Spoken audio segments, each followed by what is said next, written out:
আজ বর্ধমানে মমতা বন্দ্যোপাধ্যায়ের জোড়া সভা রয়েছে। বর্ধমানে জোড়া সভা করবেন তৃণমূল নেত্রী। বোলপুরে তৃণমূল প্রার্থী অসিত মালের সমর্থনে আউশগ্রামের সভা, কীর্তি আজাদের হয়ে গলসিতেও জনসভা করবেন তৃণমূল নেত্রী। আজ মুখ্যমন্ত্রী মমতা বন্দ্যোপাধ্যায়ের দুটো সভা রয়েছে বর্ধমানে। সেখান থেকে ঠিক কি বার্তা দিতে চলেছেন সেদিকে নজর সকলে। আজ বর্ধমানে মুখ্যমন্ত্রী মমতা বন্দ্যোপাধ্যায় বর্ধমানে জোড়া সভা করবেন তৃণমূল নেত্রী। বর্ধমানে জোড়া সভা মুখ্যমন্ত্রী মমতা বন্দ্যোপাধ্যায়, অসিত মালের সমর্থনে আউশগ্রামের সভা মুখ্যমন্ত্রী মমতা বন্দ্যোপাধ্যায়ের পাশাপাশি কীর্তি আজাদের হয়ে গলসিতেও জনসভা করবেন তৃণমূল নেত্রী। এই নিয়ে আমরা সরাসরি যাব আউশগ্রাম থেকে। সেখান থেকে আমাদের সঙ্গে রয়েছে আব্বাস আলী।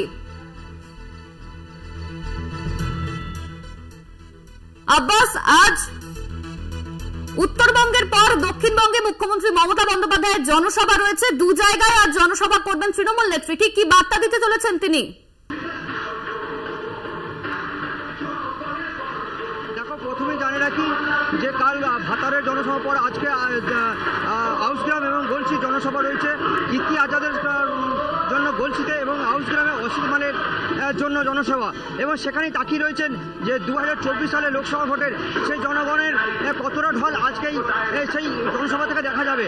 এবং এখানে সকাল থেকেই বড় নিরাপত্তায় ঘিরে দেওয়া হয়েছে। আস্তে আস্তে দেখা যাচ্ছে যে জনগণ আসতে চলেছে মণ্ডপে, প্যান্ডেলের দিকে, এবং সকাল থেকেই একবারে নেতাদের আনাগোনা রয়েছে সেই আউশগ্রামের সেই জনসভার মণ্ডপের দিকে।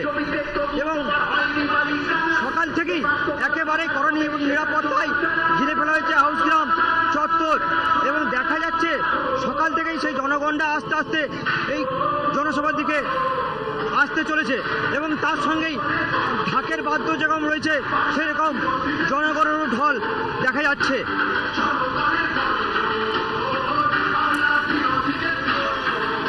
ধন্যবাদ তোমায় আব্বাস। আমাদের সঙ্গে আউশগ্রাম থেকে সরাসরি ছিল আমাদের প্রতিনিধি আব্বাস আলী।